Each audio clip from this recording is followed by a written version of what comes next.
Welcome to Rooted and Unwavering, a podcast and radio show which features leaders from all walks of life in conversations about courageous connectedness. How do we stay connected to our best selves, especially when we are challenged? What becomes possible when we truly stay committed to our own and others' greatness, also when we don't feel it?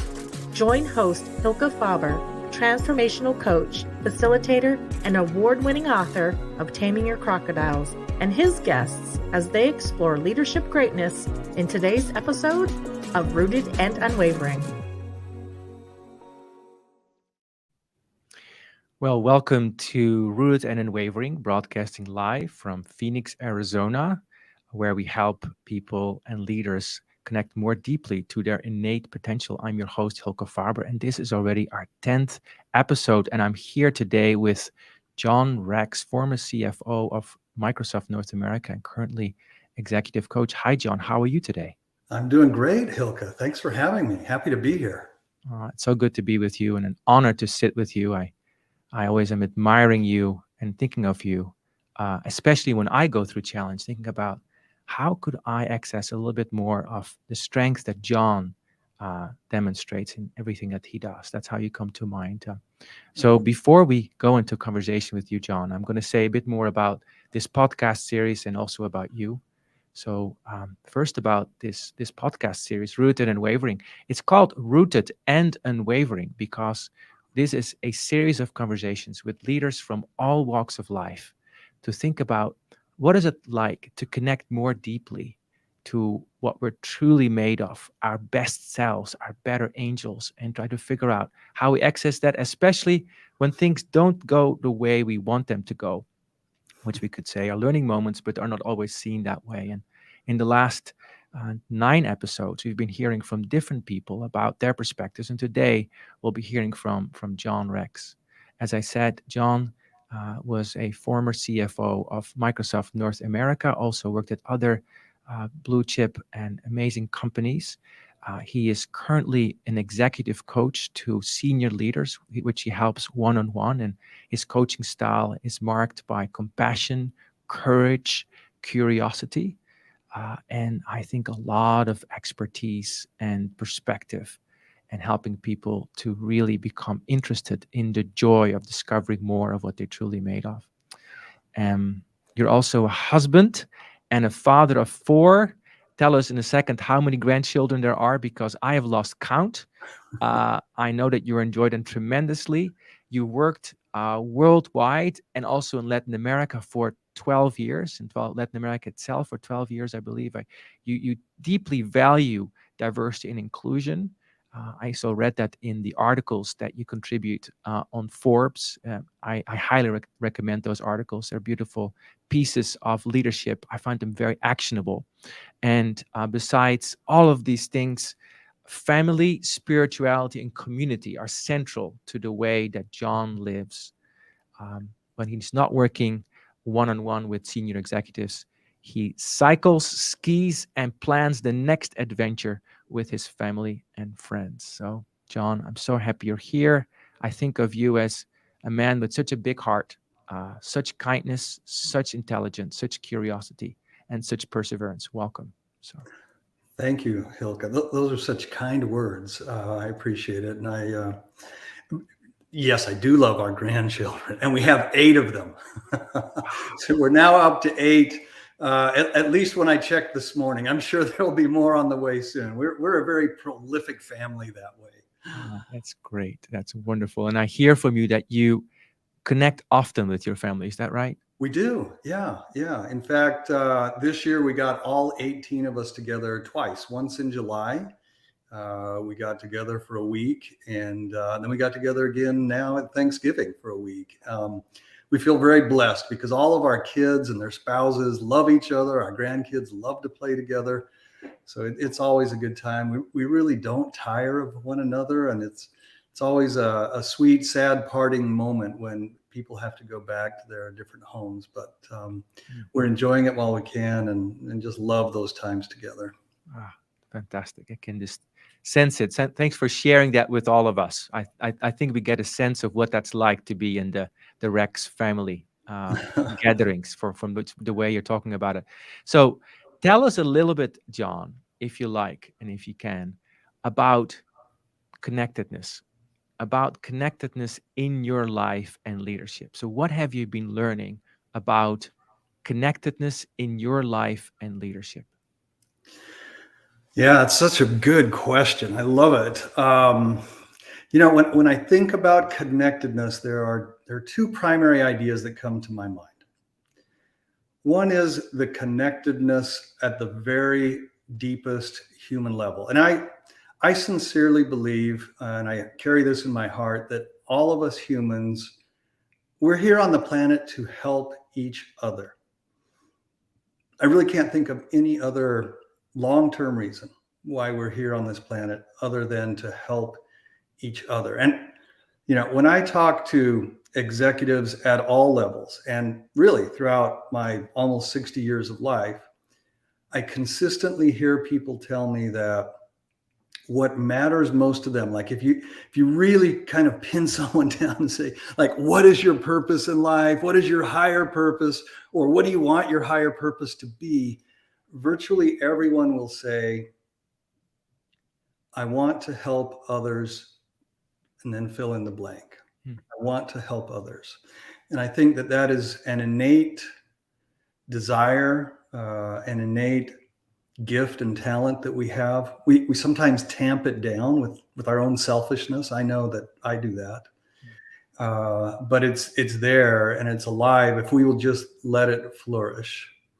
A good friend of mine taught me that for any corporate meeting, now this is putting connectedness into practice in a very pragmatic way. For any corporate meeting, the sequence should be connection before context before content. And I think that's so beautiful to recognize that everything that we do, especially in corporations, but name your institution, a community, doesn't really matter. But everything that we do, to one degree or another, requires us to connect and understand each other as humans. I like to joke and say, maybe someday robots will replace us or AI will replace us. Mm-hmm. But until then, we've got mortals to work with. And that's really what matters, is connecting with mortals and recognizing, seeing one another for who we are and what we bring and have to offer. So let me pause there, Hylke, because I have another idea I want to add, but I want to be careful not to do excessive riffing. I love what you said about it's about helping each other, and then this paraphrasing, connectedness before context and then content. Yeah. And I think that's a powerful sequence, because I don't know about you, but my mind doesn't always go in that order when I walk into a meeting. Oh, for sure. And most business people are trained, conditioned, if you will, to go straight to content. Let's get down to business. Let's go down to brass tacks. And if we do that, man, we just miss the opportunity to connect with each other. And that's where the real synergy happens, when we're connected with each other, when we understand each other. Yeah, I get it. I totally get it. Now, how have you learned that? You said, you already shared with us you're almost 60 years. Yeah. So did you come in with that knowledge, or what? How has that developed? Oh, no. I did not come in with that knowledge. I mean, I was raised in a family with lots of love, extended family connections and so forth. So I guess, on one level, I understood that. And I grew up in a strong faith tradition where our faith community was important. Nevertheless, when I went into business, it really was through the experience of working with teams, learning how to lead teams. I led my first team of 60 people when I was 28 years old in Chile. And, I mostly learned by failing and by observing other great leaders. And I just came to realize that none of us can really accomplish very much on our own. We throw around this term scaling all the time. And like, what does scaling mean?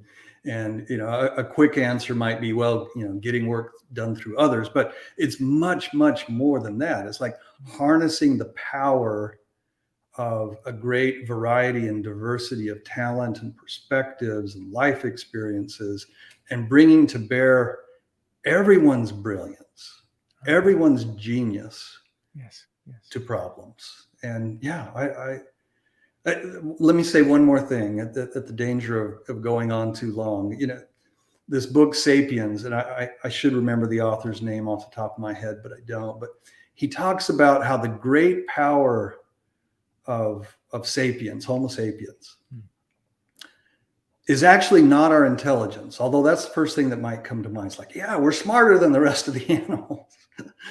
And certainly that's crucial. But even more powerful than our intelligence is our ability to work together. You think about, ancient man confronting saber-toothed tigers, and like one-on-one, a human is like no match for a saber-toothed tiger, like no match at all. Right. But you get a bunch of humans together and collaborate and plan and strategize, and they can actually outwit a saber-toothed tiger. And as you think about like what we can accomplish as humans together, it's astounding. Like my water bottle here. Whoops. There we go. Yes. My water bottle, pretty simple thing, but I could never make this myself. It's right. Full of just splash. I could never make this myself. I don't know how to mine ore. I don't know how to make metal. I don't know how to do any of that stuff. The plastic, the design, the manufacture. It takes literally thousands of people just to make an aluminum water bottle. Yeah. It's just astounding. And that's the beauty of what we humans can do together. It's the beauty of interdependence and realizing that the ore and everything else, even us sitting here, like the miracle of us sitting here. Oh yeah, sitting in Texas, me sitting here in Phoenix, and all the places we've been to, and somehow even how we met. Yeah, it's all kind of miraculous, and also would not have been possible without probably millions of other people. If you really think about it. Yeah. It's astonishing, isn't it? It's absolutely astonishing. Yeah. I think that's a moment of deep appreciation when I think about it, connecting to the miracle of it all, of how every moment is only possible because of all these endless humans that came before us, or that are also working on concert to make this happen. Even this conversation between you and I right now, and for people listening right now, live or in the recording. Yes, it's all made possible because somehow we're supporting each other for a greater good. Exactly. Yeah. And I love that you use the word interdependence. That it's so important. No one of us, I forget who originally said, "No man is an island." Today we should say, "No person is an island." But it's so true. Like we can't. There's almost nothing we can do just by ourselves. Right. And yet, we disconnect from that awareness, don't we? We do. Mm-hmm. Yeah. So say a bit more about the hard knocks of life you have experienced that may have been more entries for you to realize this at a deeper level. Yeah. Well, the first thing that I should say is I feel very blessed. I don't know that I've had more than my share of trials and tribulations and adversity. Certainly, there are many, many people who have had much more adversity than I've had in my life. But I've come to believe that all experience, and in particular adversity, is just a phenomenal machine to help us grow to become stronger, to become better versions of ourselves. And I think in my life, there are three particular moments that I can think of that really shaped me. One, and I might have shared this with you before, Hylke, but maybe not. I haven't written about it in an article. But when I was 12, we were already humble. And by that, I mean financially humble. We definitely were not wealthy. We were poor, to be honest. I didn't know we were poor, but we were poor. But to make matters worse, my dad's business failed and we lost everything. We lost our house, we lost our cars. We ended up living in a motel for a time. It was a rough period of time. It really was.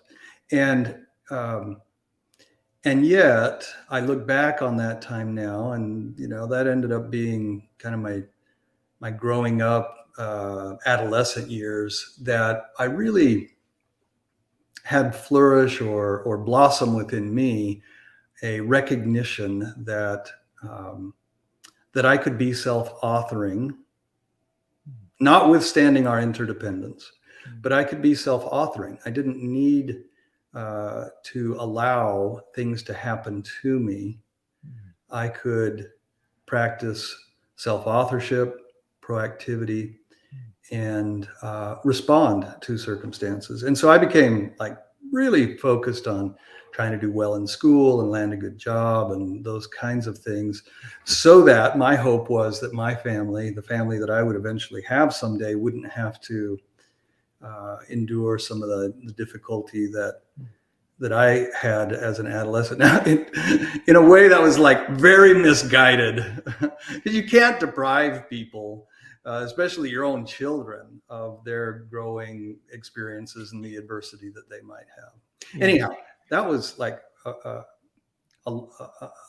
an experience that left a lifelong mark on me. I think in the final analysis, in a good way.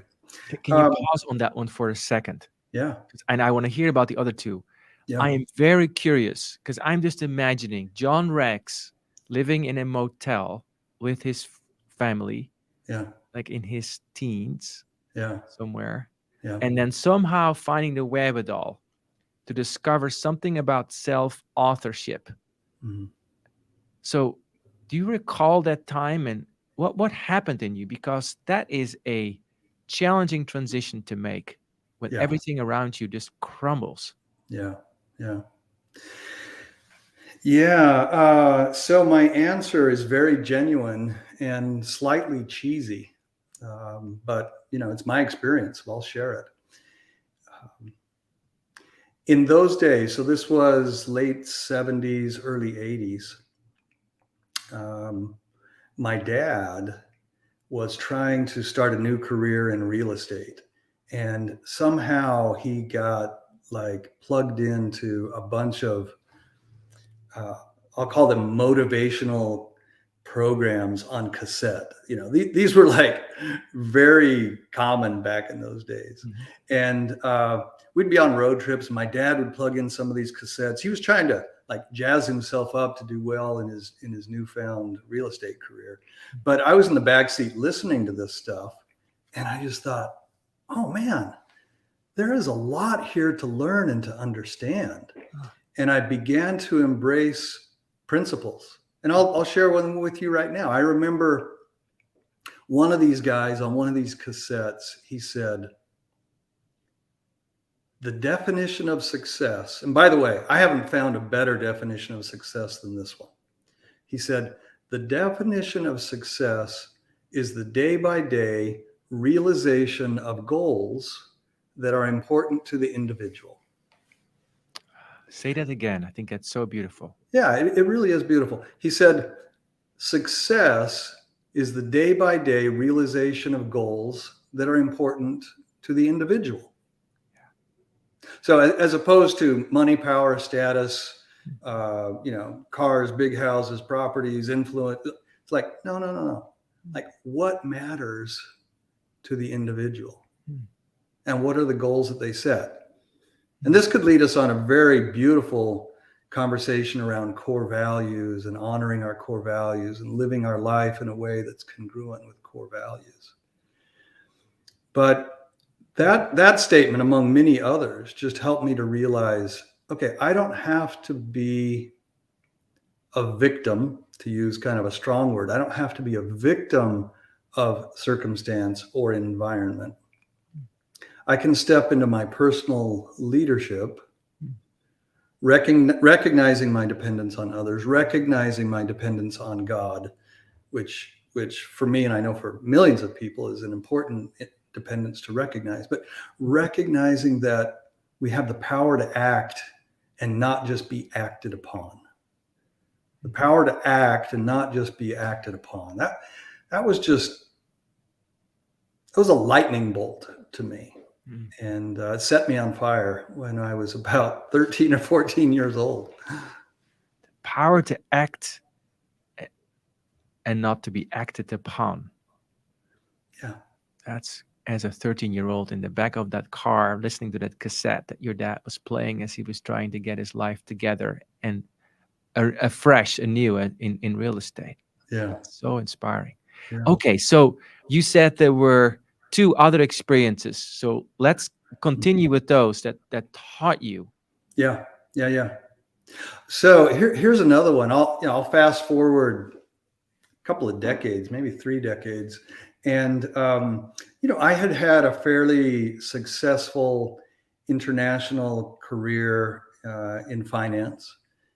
Started out with Kodak, back when Kodak was a fantastic company. Then I went to Novartis, the big Swiss pharmaceutical. And then I was recruited by Microsoft to go up to Seattle and to be CFO of Microsoft North America. And over the years, I had developed a reputation as a turnaround CFO, someone who would go in and just like totally revamp a finance organization, develop talent, recruit great talent, and so forth. It's kind of like a people-centric CFO, if you will.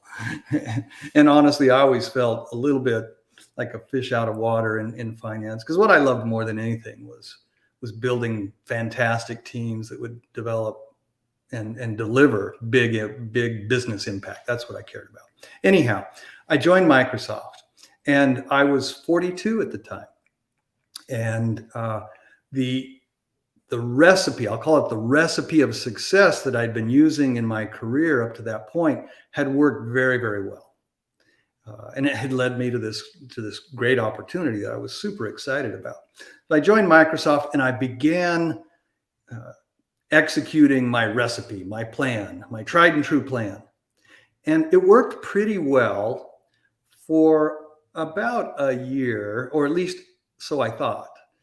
What I didn't fully appreciate, although I had some hints here and there that maybe I should have paid attention to better, but what I didn't fully appreciate was that my past recipe would not succeed in the Microsoft culture. It just flat out would not succeed. So my past recipe was very focused on the people agenda, building people and teams, and ensuring strong processes and technology and all of that kind of stuff. But Microsoft demanded something of me that my former companies had not demanded, at least not to the same degree. And it was 2 things, really. One, Microsoft demanded that I have a deep knowledge and really expertise in all of the work that all of my people did for me. And that was pretty daunting. The other thing that Microsoft demanded of me was not a cursory, but a very strong working knowledge of all of our products and services. Huh. Now, Microsoft's portfolio is pretty big. And that was also a daunting task. But, honestly, my boss called me in at one point. He said, "John, you don't nail these 2 things, we're not going to be able to keep you here." And that was a wake-up call to me. I had never in my career, never been told that I was in danger of losing my job. To the contrary, I'd been, consistently and frequently promoted and given more responsibility and praise for my good work, blah, blah, blah. Here I was facing a very different situation. And I realized that I had to change. I had to change. And going back to, you can act or be acted upon, I realized, okay, it's not going to do any good to blame the circumstances, to blame the situation, to blame Microsoft for being unreasonable about its expectations. No, my responsibility is to reach within myself and figure out how to meet those expectations. And so I basically sent myself back to my own university studies. I would do my day job as a CFO, 10, 11 hours or so, maybe more sometimes. And then I'd spend nights and weekends just digging deep into all these arcane details of the work processes and the work that my people did and the products and services that Microsoft offered. And it just about wore me out, I got to be honest, to do that. But I was determined. Some people might say stubborn, but I was very determined to learn what I had to do to earn my keep. To earn. I love that. I love that, and I'm just curious because that phrase is going to stick with me.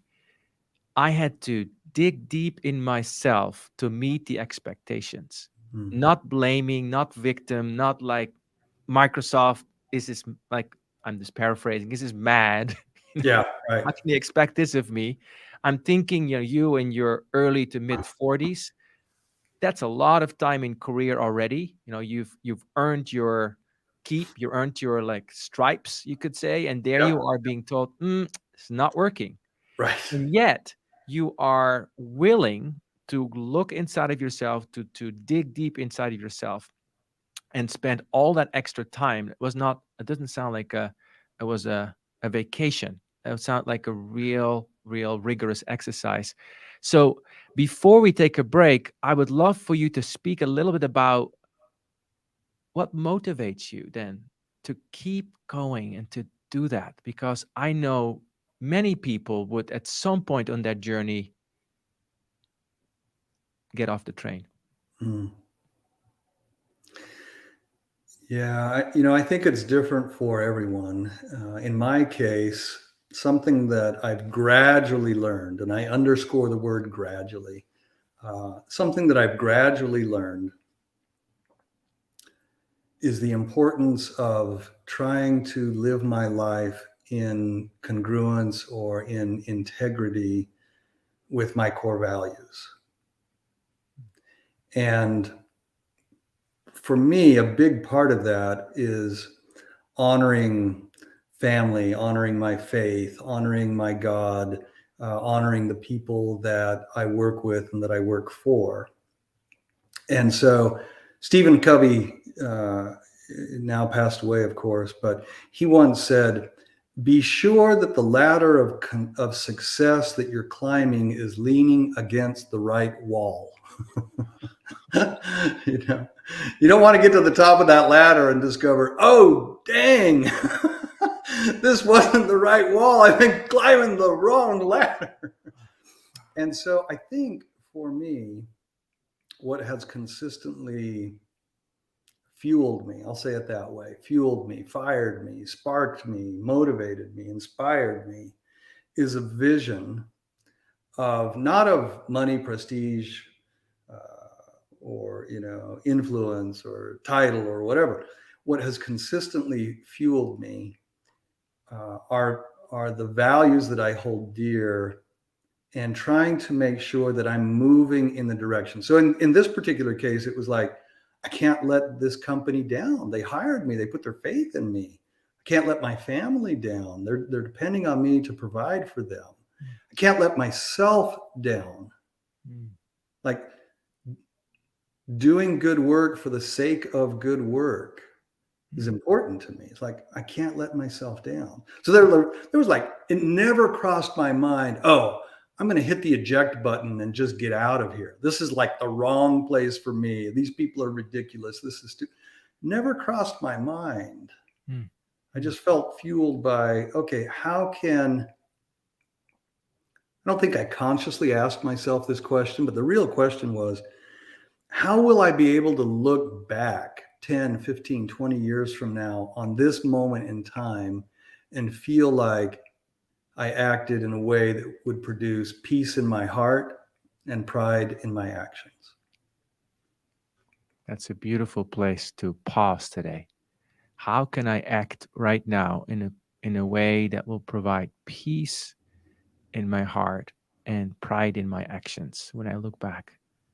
The sense of, as I relate to that, John, is wanting to give my best, being committed to give my best. I hear a deep commitment in you. So let's explore that commitment more as you um, continue the conversation just after the break in a moment, where we'll explore more about what is it like to discover more and more of your core values, and to use the Stephen Covey metaphor, to discover more and more of the wall that the ladder actually is placed against. Yeah. So let's take a little break now, and we'll be back in a moment. You are listening to Rooted and Unwavering, presented by Growth Leaders Network, the leadership, team, and culture development company. If you would like to learn more about working on connectedness for yourself, your team, or organization, please contact Growth Leaders Network on LinkedIn. And now, back to the show. Welcome back. We've been talking to John Rex, currently executive coach, former CFO of Microsoft North America, and also other blue chip companies. We've been talking about self-authorship, about connectedness, connecting to our core values, and a deep dedication, as we just talked about before the break, to do what we need to do that produces peace in my heart and pride in my actions. Love that phrase. So many one-liners here, John, that I'm going to take with me in the next few weeks. Thank you for that. So say a bit more about your journey of connecting with your core values, because you mentioned 3 experiences, and we've talked about 2 so far. Yeah. Talk about the third one.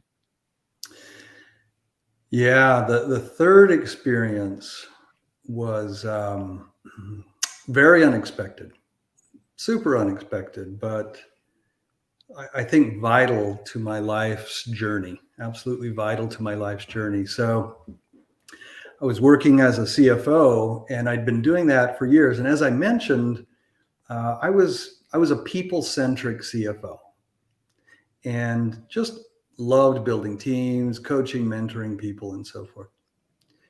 And in a way, I cared far more about that than income statements and balance sheets, although I was never confused about my fiduciary responsibility. And I had this persistent, nagging feeling that at some point in my life, I should leave the corporate world and dedicate my work, my life's work, to helping others become more effective leaders. And I would hire, executive coaches and leadership consultants to work with me and my teams. In fact, that's how you and I got to know each other, Hylke, in those days. And I would sit across the table from an executive coach, or I'd sit across the table from you, Hylke, and I would think, that's what I want to do when I grow up. I want to do that kind of work. And you'll recall the conversation you and I had in a taxi cab in New York City. Yes, to JFK, if I'm not mistaken. That's right. Yes. Yes. Yeah. We were on our way to JFK. And anyhow, I remember telling you, and I'll never forget your response, but I said, I was just telling you about this nagging feeling that I needed to leave the corporate world and dedicate my work to leadership. And you said something to me like, John, just do it. Just do it. And I looked at you and I thought, that's easier said than done. And I didn't fully appreciate at that time the competing values, competing priorities that I was carrying around in my heart and soul and in my brain too. Because like on the one hand, it was important to me to provide security and a nice lifestyle to my family. And I knew I could do that as a CFO. On the other hand, I didn't feel like I was really doing the work that I was called to do.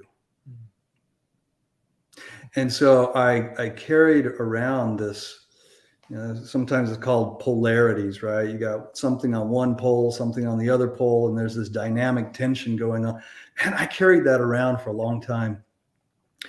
And in many ways, it was painful for me. In other ways, it was preparing me and readying me to make the leap that I eventually made. I have this picture behind me. Let's see if I can get my finger to point in the right direction here. There it is, of the leaping man. Yes. And I still, I got that picture years ago. It's from this artist in Italy, and I was able to get him to ship me a cheap copy of his original. But it reminds me that sometimes we have to take a leap of faith. And I could never quite get myself. Like every couple of years, I'd muster up all this energy. Okay, I'm really going to leave the corporate world. I'm really going to like resign from my CFO job, and I'm going to go be an executive coach. And I just couldn't do it. I couldn't do it. And then about 6 years ago, I ended up in the ICU with massive bilateral pulmonary embolism. I didn't even know what that was. Maybe I've since learned a lot of people do. I guess I was ignorant, but it's when the arteries between your heart and lungs clog up with blood clots, and the mortality rate is actually very, very high. In fact, when I checked into the emergency room at the hospital, because I was feeling short of breath, I didn't know what was going on with me. And the doctor did an x-ray on my lungs, and he came back and he was just white as a ghost. And he said, "John, if we don't take emergency action, you're going to be dead at this time tomorrow." That was stunning, because I didn't feel that bad. I mean, yeah, I felt short of breath and it had been going on for a couple of weeks, but I didn't feel like I was on the verge of death. And he said, "Look, it's bad. I don't know how you walked in here. I don't even know how you're talking to me right now. You shouldn't be able to talk to me right now." So I can't quite explain how all of that was, but anyway, it was a serious situation, and they scrambled a team of doctors to save my life. And I don't say that lightly at all. I say it with sincerity and with gratitude. They saved my life. And they pumped a drug called TPA up through catheters, through my groin. They threaded them up through my arteries, up into my heart and lungs. Pretty sensitive, even dangerous procedure, but they did that. They broke up the blood clots and saved my life. And I was in the ICU for almost a week, recovering from that. And somewhat stereotypically or cliche, I suppose, perhaps to anybody who's listening to this story, but at the same time, very real life to me, that was a wake-up call. And I had that classic moment of realization. Life is short, life is fragile, and you have I have one opportunity to live this one life, and to live it the way that I think and I believe in my heart is the right thing to do. And you mentioned courage earlier, Hylke, and I've done a lot of thinking about courage, and I've devised my own definition of courage that I want to share, and it's this: courage is doing what you believe is right, even at your own peril. Doing what you believe is right, even at your own peril. And peril might be physical peril. It could be financial peril. It could be emotional peril. It could be relationship peril. There are all kinds of peril. And I had not been able to muster the courage until I got smacked in the face with the clarity of this near-death experience, and came face to face with my mortality, and came face to face with a more clear-eyed perspective of my values. And so I turned to my wife from my hospital bed and I said, this thing I've been talking about for years, going off doing leadership development, executive coaching. She's like, yeah, I know. I said, I got to do this. Uh-huh. And she said, I know. And the time is right. I support you. And that it was a huge turning point for me.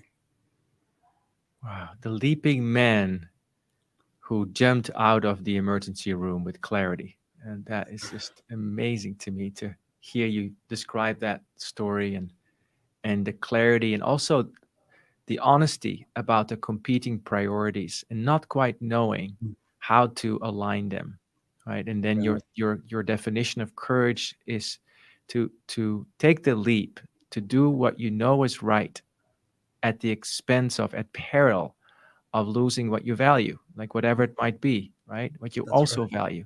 Yes. So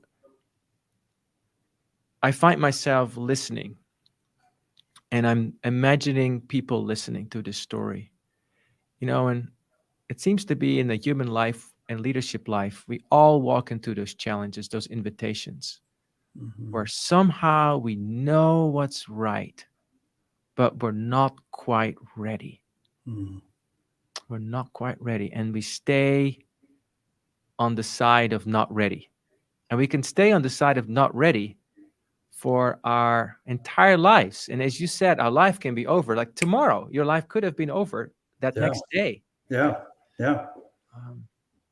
So what would you say to those of us who are on the side of not ready? Yeah, it's such a deep and important question, I think, when you're on the side of not ready. And I have two thoughts to offer. And there's actually a fair amount of research behind this, and some good science, and we could drop in the show notes some of that if it's important. But when you look at the arc of adult learning and adult development, most humans will have of course, a steep slope in their growth and development through adolescence, through their 20s, and then it begins to taper in their 30s. And then it for most people, it continues to taper and perhaps even flatten as they progress through their 40s, 50s, 60s, 70s, and so forth. That's a fairly typical curve of adult development. But what's curious is that the research shows that it does not have to be that way. And there are two catalysts. So I said there were two things I wanted to mention. There are two catalysts that can reshape that curve and cause pattern interruption. Okay. One of them is trauma. One of them is trauma, like my near-death event, loss of a loved one, a divorce, bankruptcy, serious illness, natural disaster. The list goes on and on. You get the idea. It's like serious trauma that shakes you up to such a degree. A religious conversion might be another one. Shakes you up to such a degree that certain of your paradigms are shaken or even shattered. And so you realize, okay, some of the stories I've been telling myself are not actually true. They're not actually true, and they're not actually helpful. So that's, and obviously I don't wish trauma on anyone. surviving cancer. I don't wish trauma on anyone. And yet, I know many, many, many people, and I'm sure our listeners do too, and you do too, Hylke, many people who will say, I would never give up my surviving cancer, or I would never give up XYZ trauma in my life because of how it caused me to grow. And so that's kind of catalyst number one. It's not the most pleasant one, but it seems to be very effective. Let's get some trauma then. Yeah. No. Trauma. Yeah. Catalyst number two is equally powerful and requires much of us as humans. And catalyst number two is it's a dedicated practice of self-observation as a means of increasing our awareness, interpersonal awareness, self-awareness, situational awareness, such that we arrive at a place of seeing greater perspective. Like, or you could say it's like elevating your consciousness. I know this sounds a little bit woo-woo, but it's really true. Like, Yes. When you can elevate your awareness or your consciousness to a point where you move beyond the robotic. So, we tend to live our lives in these habits and patterns, right? When you can elevate your awareness to a place where you're kind of snapped out of that, you're kind of waking up and you can see some additional perspective. Yeah. That leads to choices. Yeah. So trauma can do that to you. Like, trauma foists upon you the realization of perspective, but you don't have to arrive at that place through trauma. Yeah. You can get there through focused, determined. I was about to say determined, but I'll choose a different word. Focused practice and effort, and like a genuine desire to grow. Genuine desire to grow. I'm reminded of the Zendo, where those two catalysts happen all at the same time when you're sitting for meditation, and the master comes, and when you're not alert, will whip you with a stick. That's the trauma. Yeah. Right? Like, wake up. And the other side is a dedicated practice of sitting, of meditation, of sitting with yourself. And I know there's many ways in which we can practice awareness. Yes. And self-awareness, interpersonal awareness, communal awareness. That is something that happens in many ways. And what I hear from you is there is a choice, and a daily choice to practice that. That's right. Yeah. I want to rewind the tape, you could say, by a few seconds or by a few minutes, where you mentioned something about our old stories get foisted upon by this trauma or whatever it is. In your case, the near-death experience was that. Right. Yeah. So what was the old story that before you went into hospital was still holding you in its grip, that no longer held you when you left? Yeah. So my old story was that the only way I could, and I'll use a dramatic word, the only way that I could survive. I had my own definition of survival, right? But the only way that I could survive was by earning a living doing what I had always done.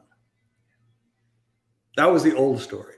That's the old story. I can only survive. Now, my definition of survival included providing for my family and this and that, and the attachments that I had to a particular lifestyle, and yada, yada, yada, yada. But the only way that I could survive, the only way that I could continue, and it felt very existential to me. The only way that I could exist, survive, continue was by staying on that path. And part of that story was, and I just have to do it And with grit. I love how you're saying only way, Yes.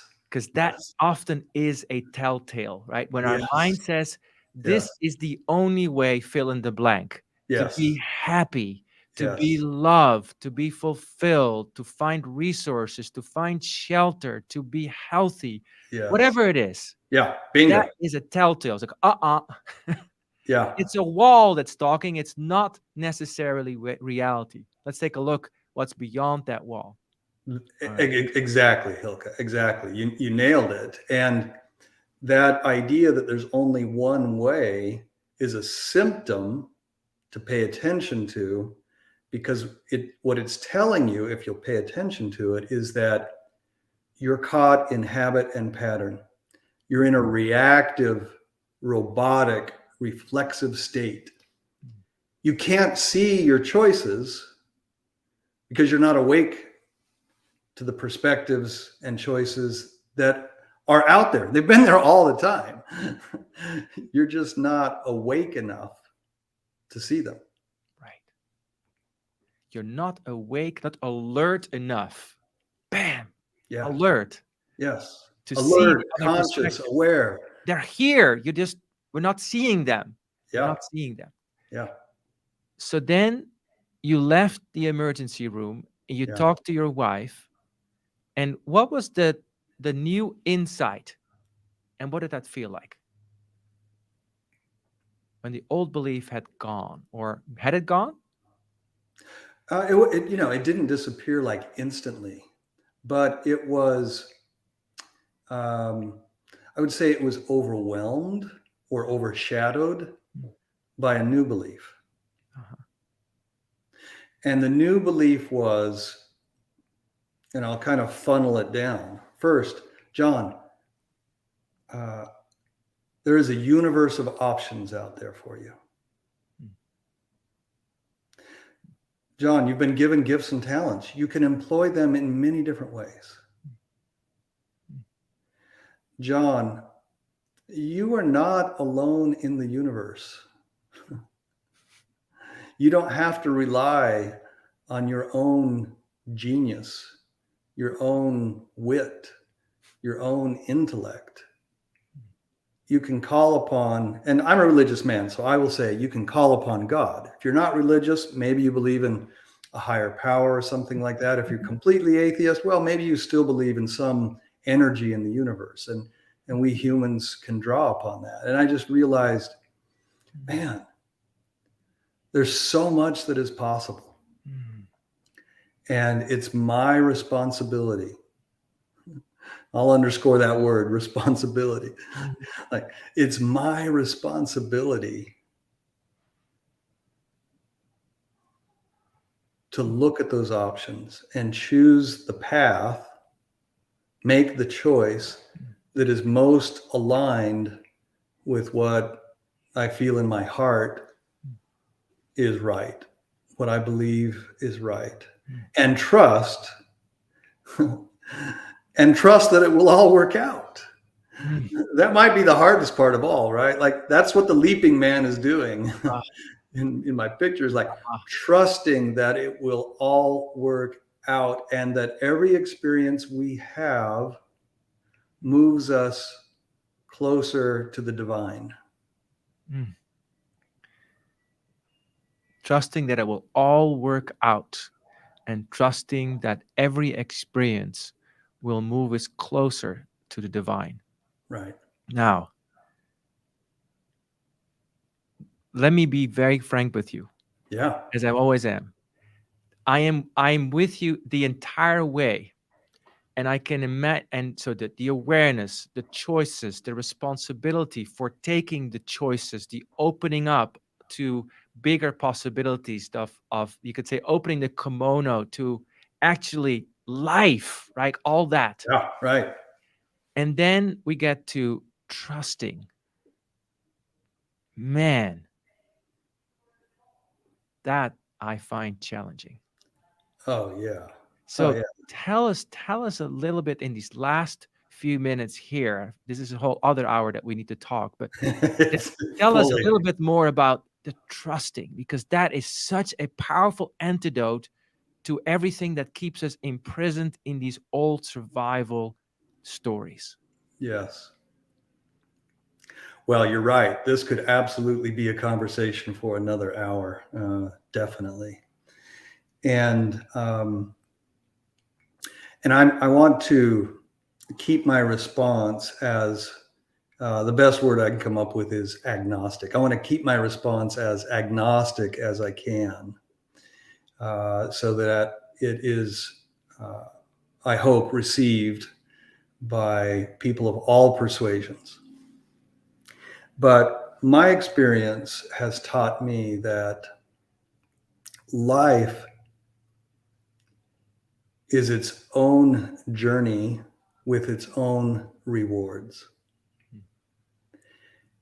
And that we humans tend to try too hard to define what those rewards should be.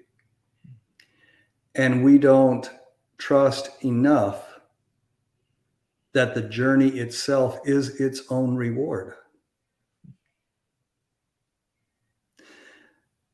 So we fixate on a destination or a particular achievement or, whatever it is. And we forget that the value of life is in living the journey. Like this present moment that we're all in right now has its own merit and value just by being here. And every experience that we have has value in that it offers us an opportunity to respond, offers us an opportunity to be conscious, to make a choice. And a choice that, again, brings us peace in our heart and allows us pride in our actions, to feel pride in our actions. And so trusting that whatever happens is good, which is hard, right? It's like, wait, you're saying like, if I lose my job, that's good. If I go bankrupt, that's good. If I get a disease and they have to amputate a limb, that's good. Well, not to sound flip, but the short answer is yes, it is good. Every experience is good for what we can make of it, what we can do with it, what we can learn from it, and how we can grow. That's my belief. Thank you, John, helping to reframe what good really is, what reward really is, and how it may be right in plain sight, hidden in the present moment. Right. Yes. And Yeah. thank you for sharing yourself so beautifully. We've actually come to the end of this conversation, always too soon. Yeah. A few things that I'm taking with me from today is thinking about John as a teenager, learning about self-authorship, listening to those tapes. The beautiful focus on pride in actions and peace in heart, and the real dedication to our core values to dig deeper. And then this whole conversation about the ability to respond and seeing that as the reward in itself, the joy of responding to what's happening. Don, is anything else that you'd like to say by way of closing today? Hylke, I guess what I would like to say is just thank you for the opportunity to be with you in what I consider to be an important and reverent space, and participate with you in sharing ideas, concepts, philosophies, practices that may benefit others. Thank you for that opportunity. That means the world to me. You're a dear friend, and I love spending time with you and feeling your energy and your love. I know love is not a word we throw around in the business world much, but it's an appropriate word. It totally is appropriate. So I appreciate that. And thank you. Thanks for having me here with you today. Wouldn't want it any other way, John. Deep love to you and deep reverence to what you shared today. On behalf of myself and everyone who's listening now and later.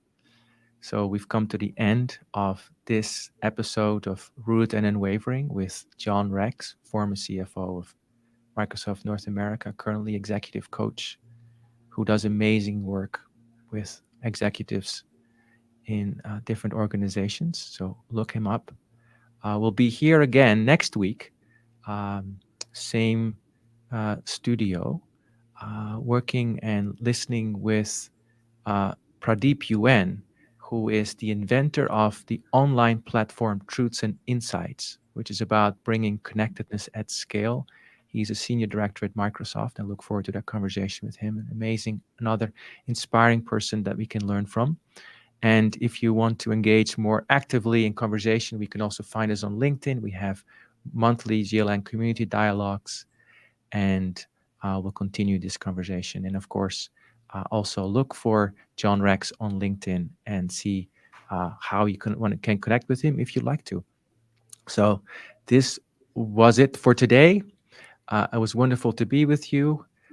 This was the 10th episode of Rooted and Unwavering, where we help leaders, which is you and me and everyone here, connect more deeply to their innate potential. Thank you. See you next time.